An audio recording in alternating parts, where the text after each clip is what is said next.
जा तुझे माफ किया। किस नंबर 2। जरताशा, ये तुमने क्या कर दिया। आतिया और नीलम वहाँ से जाते ही जरताशा की क्लास लेने लगी। जरताशा, तुम अभी जानती नहीं हो उसको, वो डॉन है यूनिवर्सिटी का। जो तुमने समीर के साथ किया है ना, वो तुम्हें नहीं छोड़ेगा। नीलम घबराते हुए बोल रही थी। सिर्फ इसे ही नहीं, वो हमें भी नहीं छोड़ेगा, हम सबसे बदला लेगा। आतिया ने नीलम की बात दुरुस्त की।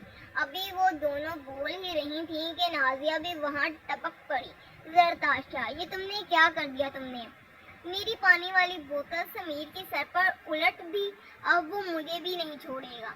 कम अज कम एक हफ्ते के लिए तो मुझे इसका गुस्सा झेलना ही पड़ेगा। नाजिया अपने मोटे मोटे शीशों वाली ऐनक दुरुस्त करते हुए बोली।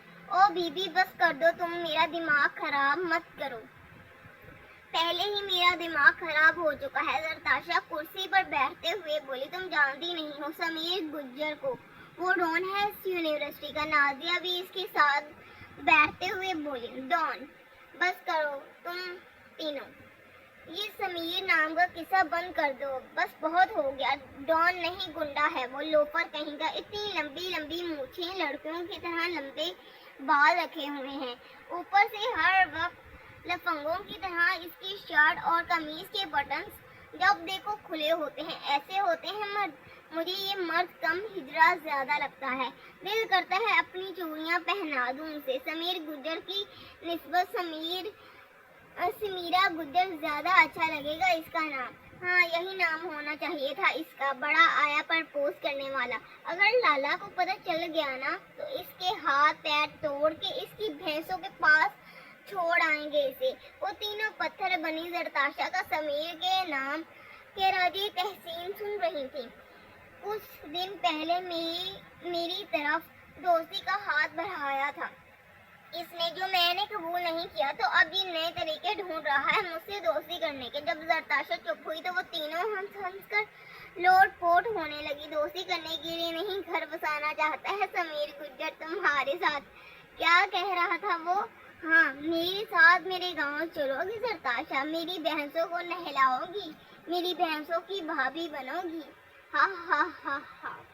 तीनों समीर के बोले गए डायलॉग दोहरा दोहरा कर हंस रही थी। जरताशा बस हैरत और गुस्से की मिली जुली कैफियत से इन तीनों को देख रही थी। बाहर में जाओ तुम तीनों। जरताशा अपना बैग उठाते हुए कैंटीन से बाहर निकल गई। वो तीनों भी इसके पीछे पीछे बाहर निकल गई। सामने से आते बासित को देख सब रुक गई। लो जरताशा, आ गया तुम्हारा एक और चाहने वाला। नीलम जरताशा के कान के पास जाकर बोली। अब आहिस्ता आवाज में। जरताशा ने इसे घूरा। मेरा मतलब तुम्हारा बॉडीगार्ड। नीलम ने हंसी दबाते हुए कहा। जरताशा, मुझे मेरी क्लास फेलो ने बताया कि समीर ने तुम्हारे साथ बदतमीजी की है। वो सवालिया अंदाज में पूछने लगा। जरताशा खामोश ही रही। इसे समझ नहीं आ रहा था कि क्या बोले अब इसको, इस मुसीबत को कैसे टालूं। जरताशा ने अपने आप से ही सवाल कर डाला। अगर इसने लाला या भाभी को बता दिया तो मेरे लिए मसला हो जाएगा। मुझे किसी भी तरह इसको टालना पड़ेगा। नहीं बासित, लाला ऐसा तो कुछ भी नहीं है, वो तो बस नाजिया के साथ मजाक कर रहा था। नाजिया अपना नाम सुनकर चौंकी। मेरे साथ मजाक कर रहा था वो।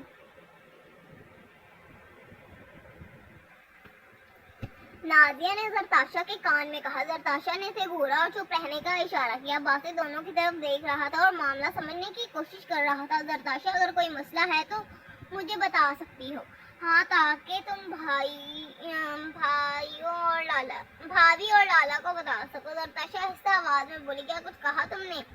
बासित के सवाल पर जरताशा चौंकी। नहीं तो बासित, लाला जैसा आप समझ रहे हैं वैसा कुछ भी नहीं है। वो तो बस एक छोटा सा मजाक कर रहा था नाजिया के साथ। लेकिन आप फिक्र मत करें, अच्छा सबक सिखाया है मैंने इसको।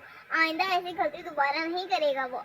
आप बेफिक्र होकर अपनी क्लास में जाएं, हमारी भी क्लास का टाइम हो रहा है। जरताशा वहाँ से जान छुड़वाते हुए चल पड़ी। बासित की समझ में सारा मामला आ चुका था। मैं फिक्र नहीं करूंगा तो कौन करेगा तुम्हारी फिक्र जरताशा। इस समीर को तो सबक सिखाना ही पड़ेगा। वो बैग कंधे से लटकाते हुए गुस्से से वहां से चल पड़ा। समीर कैंटीन में फोन में मसरूफ सा बैठा हुआ था। फैसल और नवीद इसे कहीं नजर नहीं आए, शायद बाहर चले गए थे वो दोनों, इसीलिए समीर अकेला ही यहाँ बैठा हुआ था। इसके कंधे पर किसी ने हाथ रखा तो वो पलटा। सामने बासित खड़ा था। मुस्कुराते हुए कुर्सी खींचकर समीर के पास बैठ गया। कोई प्रॉब्लम है क्या? समीर इसे घूरते हुए बोला। समीर ने बासित को पहली बार देखा अपने सामने। बासित तो इसको जानता था मगर समीर बासित को नहीं जानता था। हाँ, प्रॉब्लम है एक छोटी सी। बासित मुस्कुराते हुए बोला। क्या? समीर ने जरा समीर बेजार होते हुए फोन पर नजरें जमाए बोला। दरताशा के नाम पर समीर ने नासमझी से बासित की तरफ देखा। मतलब समीर हैरत से बोला, मतलब ये कि दूर रहो दरताशा से। बासित ने गुस्से से कहा। वजह? समीर इसके जवाब को किसी खातिर में ना लाते हुए बोला। वजह ये कि दरताशा मेरी मंगेतर है। बासित का लहजा गुस्से से भरा हुआ था।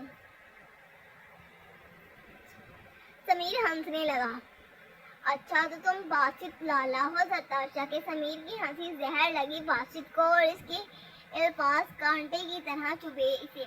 ये तुम्हारा मसला नहीं है, वो भी जानती नहीं इस रिश्ते के मुतालिक, इसीलिए लाला कहती है मुझे तुम अपने काम से काम रखो और दूर रहो दरताशा से। आइंदा मुझे दरताशा के आसपास भी दिखाई दिए तो अच्छा नहीं होगा तुम्हारे लिए। बासित अपनी बात मुकम्मल करते हुए उठ खड़ा हुआ। रुक। समीर ने इसे रुकने को कहा। बासित न चाहते हुए भी रुक गया। समीर ने इसे गिरेबान से पकड़कर अपने सामने ला खड़ा किया। आज के बाद अगर तुम दरताशा के पास नजर आए मुझे तो अपनी टांगों पर तो हॉस्पिटल वापस नहीं जा सकोगे। साफ साफ लफ्जों में प्यार से समझा रहा हूँ अभी तुम्हें। अगर मान गए तो ठीक, नहीं तो। समीर ने गन निकाल कर बासित के सर पर रखी। समझाना आता है मुझे। सारे स्टूडेंट्स डर के मारे वहाँ से खिसकने लगे। देखते ही देखने सारी कैंटीन खाली होने लगी। दरताशा अपने दोस्तों के साथ कैंटीन में दाखिल हुई और सामने का मंजर देख इसका सर चकरा गया। वो तेजी से इनकी तरफ बढ़ी। ये क्या कर रहे हो तुम? समीर दरताशा की आवाज पर समीर पलटा। इसके होठों पर मुस्कुराहट फैल गई। छोड़ो बासित लाला को, दरताशा के लहजे में इल्तिजा थी। समीर ने बासित के सर से गन हटाकर दोनों हाथ ऊपर कर दिए। आपका हुक्म सर। आंखों पर एक हाथ सीने पर रखे हल्का सा सर खम करते हुए बोला। बासित लाला आप ठीक है ना? दरताशा जल्दी से बासित की तरफ बढ़ी। समीर की हंसी छूट गई। इसने गन वापस जेब में रख ली। बासित इसकी हंसी का मतलब समझ चुका था। वो दरताशा की किसी भी बात का जवाब दिए बगैर गुस्से से वहां से निकल गया। ओहो, लगता है डर गया बेचारा। समीर की आवाज पर दरताशा इसकी तरफ वापस पलटी। आखिर चाहते क्या हो तुम? दरताशा की आंखों से आंसू बहने लगे। समीर के चेहरे की मुस्कुराहट पल भर में गायब हुई। वो दरताशा की तरफ भरा। रो क्यों रही हो तुम? रोने वाली तो कोई बात नहीं थी इसमें, और तुम अच्छी तरह से जानती हो कि मैं क्या चाहता हूँ। जो तुम चाहते हो वो कभी नहीं हो सकता। क्यों तुम मेरे लिए मुश्किलात पैदा कर रहे हो? आखिर क्या बिगाड़ा है मैंने तुम्हारा? दरताशा गुस्से से बोलने लगी। आपने नीलम और नाजिया दूर खड़ी ये सब देख रही थी। आगे बढ़ने की हिम्मत ही नहीं हुई इनमें से किसी की, क्योंकि समीर इन तीनों को घूर चुका था, जिसका मतलब था कि यहाँ से आगे नहीं बढ़ना। मुमकिन को मुमकिन बना सकता हूँ मैं, तुम बस हाँ कर दो। समीर जज्बात से भरपूर लहजे में बोला। वो जानता था वो ये सब झूठ कह रहा है, मगर फिर भी न जाने क्यों वो दरताशा को रोते हुए नहीं देख सका। क्या समझते हो तुम खुद को? क्या लगता है तुम्हें कि तुम्हारे ऐसे डराने पर तुम्हारी बात मान लूंगी मैं? नहीं समीर गुजरदार डॉन, मैं तुमसे डरने वाली नहीं हूँ। बहुत लड़कियां मरती होंगी तुम पर, मगर मैं इन लड़कियों में से नहीं। तुम एक निहायती घटिया इंसान हो, गुंडे हो। तुम लोगों के दिलों पर अपने नाम का खौफ पैदा करके रखा है तुमने। बस बहुत हो गया, अब तुम्हारी ये गुंडागर्दी नहीं चलेगी, वरना अंजाम के जिम्मेदार तुम खुद होगे। बंद कर दो ये सब कुछ।